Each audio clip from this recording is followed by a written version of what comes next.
Alright, does anybody know what this looks like? Mexican flag. And that's what we'll be cooking with.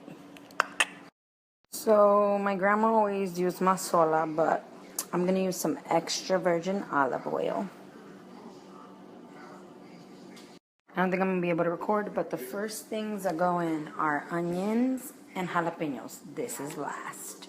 So first, these two. When I was younger, I wasn't a fan of onions. This is no longer the case. Definitely more onions than anything, probably. Alright, this is not part of the normal. I'm cheating because I'm trying to be healthier with it. And this is just baby spinach, okay? Next up is the meat. My grandma and my mom used to make it with ground meat, but I'm going to make it with ground turkey. Healthy. Well, pseudo-healthy because I am adding my adobo. Chicky chicky. I also added paprika. Oh, no, just kidding. I think it's cayenne pepper. So you could add either or, just to add a little bit of spice. Alright, now you can add your tomatoes. Look at how pretty those are. So bright. And when it's done, it should look like this.